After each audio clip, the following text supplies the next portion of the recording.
We've heard another State Union where President Obama said, like all presidents say, he'll fix things. Through a broader food stamp program. A second American revolution. We will reverse the course of climate change. Wait, reverse it? Politicians are so arrogant. You said, yes, we can, and we did. They all promise us free stuff.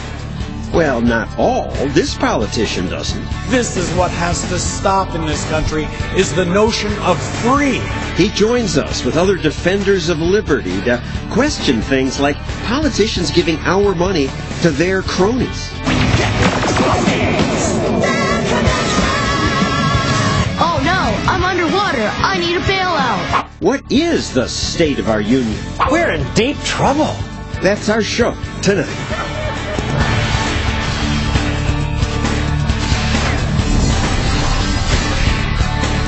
And now, John Stossel.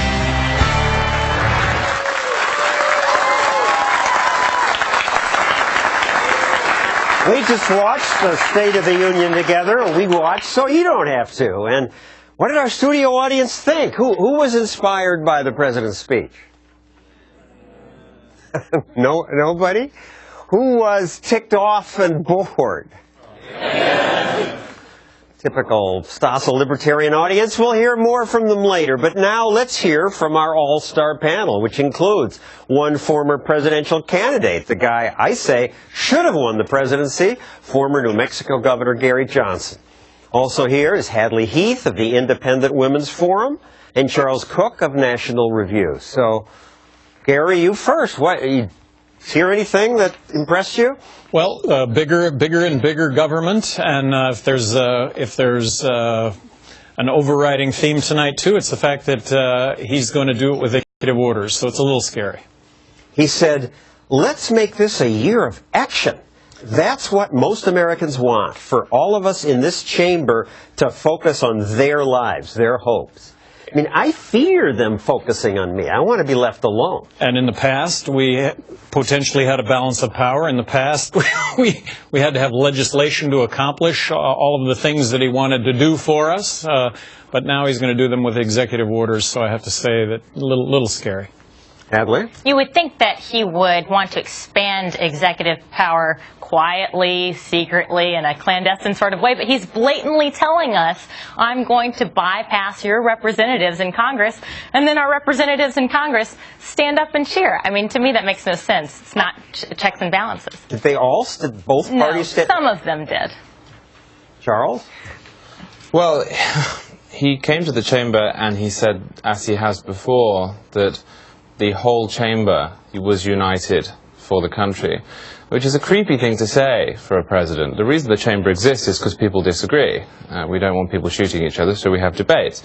It's bizarre for an executive to stand in front of a group of elected people and pretend that everybody agrees, but he did that once again this evening. Well, he certainly wants them to agree. What struck me is that he just takes credit for anything good that happened, even if it isn't so clearly good. Jobs, he seems to, take credit for that. He said, I made job creation happen. The lowest unemployment rate in over 5 years, a rebounding housing market, a manufacturing sector that's adding jobs for the first time since the 1990s, more oil produced at home, deficits cut by more than half. I mean, the deficits cut by half was only because you had the blowout of the stimulus, which finally was over. He didn't do anything. He says, I'm the president, I create all good things. He takes credit for everything that's good. He blames Republicans for everything that's bad. And like I say, we're going to be strapped with the fact that he's going to do some things now administratively that he has not done in the past. And I think it's going to result in a lot more government spending. It's going to result in a lot more government intrusion into our lives. And I don't get the jobs part. This is the slowest recovery after a recession of all of them. We have this chart that shows how the only reason the unemployment rate isn't higher is because people have given up looking for work. And yet he says the lowest unemployment rate, a manufacturing sector that's adding jobs. Right, he's speaking out of both sides of his mouth because later in his speech he acknowledges that too many Americans are still out of work. So which is it? Is it a recovery or is it leaving Americans behind? And aren't more people not working because of all these rules he's passed, which make it harder to hire people? Well, one of the things that made me laugh was he mentioned oil. Well, of course, the oil boom is on private land. He's done everything he can to stop an oil boom on public land. And he said again, I'm going to keep doing that. And yet he took credit for the private land that he would stop if he could. That was just dishonest. It's just, how can he think that? Does he know that he's being a hypocrite? Or does he delude him? I guess we can't psychoanalyze the man. Well, this is the guy that said that health insurance would not rise in price, and my health insurance premiums tripled. And so I don't believe him. Some things sound great, but at the end of the day, it's just growing government. It's making government more and more intrusive into all of our lives. Now, you touched on the executive orders, and they've been in the news. Again, you're right, he doesn't keep it secret. The president's spokesman, Jay Carney, said the president will bypass Congress where necessary. And look at this Washington Post headline. Obama plans to give Congress a say in the fate of the NSA. I thought Congress passes the laws and the president is supposed to make sure they are properly executed. Right, well, what we're seeing here is, if you look at other polling data, you look at this Gallup poll, for example, that points out that 60% of Americans now say the government has too much power. In the end, I wonder if watching this economy continue to struggle, watching Obamacare fall apart, isn't going to illustrate what we can't explain in words. Americans will see in their own experience that big government's not the answer. The 66% is new and higher, and 60% of Americans say government has too much power. And what they used to say? Less. This number is increasing. More Americans are agreeing with us. Under Obama's reign, I think I say reign, I should say presidency, but it feels more like a reign because he's addressing us as subjects. And just to go more into these executive order ideas, he said, I could just do things by executive order, but just a few months ago he said he could not. He was more modest when he was speaking to a group about immigration. Some hecklers gave him a hard time because he's deported so many people. You have a power to stop deportation for all of them. Actually, I don't. If, in fact, I could solve all these problems without passing laws in Congress, then I would do so. But we're also a nation of laws. Well, that was good. Yeah, that was a perfect example of it. What's interesting, the executive order that he announced today, which was the federal minimum wage rise, Jay Carney, the press secretary in the White House, literally said in December that he thought that it was the role of Congress, not the president. And of course, somehow over Christmas, this has strictly changed, and now the president can do it all along. They're making it up as they go along. Why only $10.10 for a minimum wage when he could have just went straight to $75? And right, $10.10, not 20. 10.10. The precision of it. But let's be clear about the executive order. There is a difference. He can pay the people under him, the executive, whatever he wants. And I think here's what he said tonight about, he's just talking about raising some people's wages without the approval of Congress or without the approval of their employers either.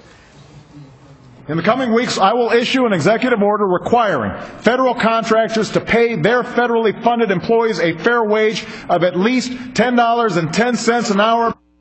So we don't know that he's violating the Constitution. He's within the executive branch. Well, he's not violating the Constitution if he does what he said, because he's allowed to set the new contract, the rules in the new contracts, but he's violating the spirit of it. He's violating the separation of powers. And frankly, if Congress were as jealous of its liberties as it should be and its powers as it should be, the congressmen should have all stood up at that point and shouted, no, you won't.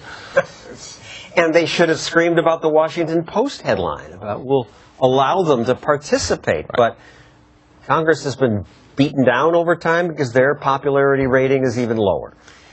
Well, point out the fact that executive orders don't last. The only things that last is legislation passed by Congress, signed by the president. And so, good or bad, these executive decisions will go away when he leaves office. Unless the next president believes in them. And a lot of that happens constantly. Inequality was a big theme, income inequality. Thoughts? Right. When the president says he's going to raise minimum wage for federal workers, one good thing he has going for him is that the federal government, unlike businesses, doesn't have to worry about its bottom line, right? We hear a lot about deficits, besides the fact that the president has cut them in half. In the private sector, if you raise wages, you still have to worry about your bottom line. If this were a deficit-neutral increase in the federal minimum wage for federal workers, we would see federal jobs decreasing. The president said inequality has deepened, which it has, partly because the rich got much richer when the stock market went up. The poor haven't done worse, so that's misleading. He said upward mobility has stalled. But there's no evidence for that. We continue to have mobility. 10% of the people, the children of the poorest, are in the top income bracket 30 years later, and vice versa. He always talks about jobs. He always talks about jobs in lieu of entrepreneurs and job creation and those people that actually create jobs. The notion that for us to be successful, we have to go out and get a job as opposed to making our own job.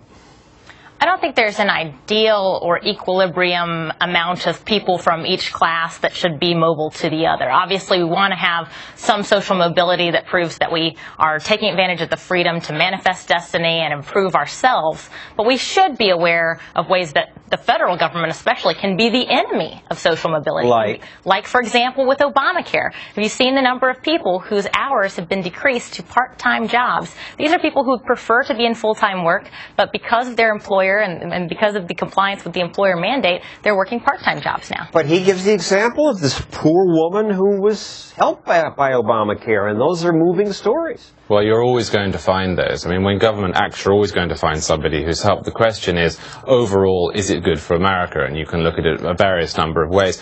One of the most important of which is what's it done to American liberty, what's it done to American government. On both of those counts, as well as its practical outcomes, it's been something of a disaster. When he talked about student loans, 10% of your income would be repaying your student loan, I immediately thought, well, that means students won't go to work. Stick around. When we return, I'd like each of you to say one good thing you heard tonight. You must have heard one thing that you liked, and also the absolute most repulsive, horrible, freedom-killing thing that the president said. And you, too. We want to hear from you, and you at home. Please tweet me at FBN Stossel. Use that hashtag that's appearing on the screen. Let us know what you think.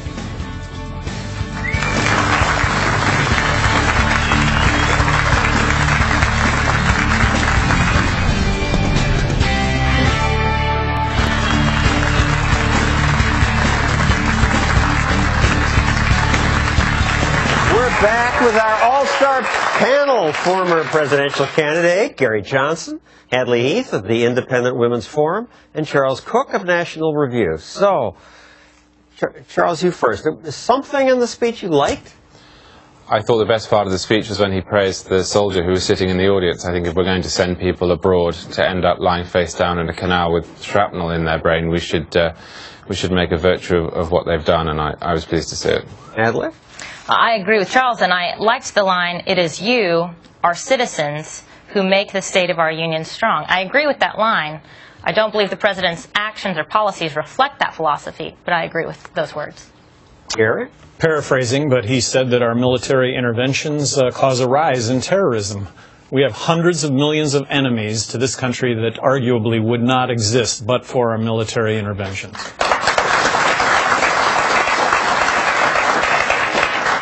What did you hate the most? Well, what I hated the most was that he implied, or he was taking government credit for some of our most technological innovations, and that he was taking credit for past technological innovations, and he was implying that in the future government is going to lead when it comes to technical innovation, which is just baloney. Hadley?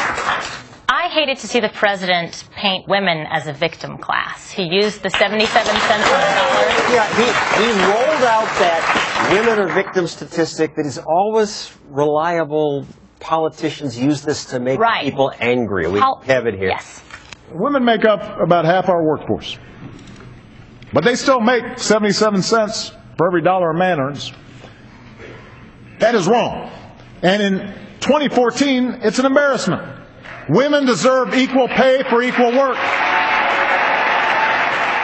Why aren't you ticked off? You're getting ripped off by a sexist man. I would be ticked off if I were getting ripped off, but this 77-cent statistic, anyone who wants to seriously have a discussion about gender wage disparity doesn't use that number anymore, because we have figured out that because of educational choices, different fields, different hours worked, different years of experience on the job, different choices in different circumstances, women behave differently than men, and that is driving a disparity.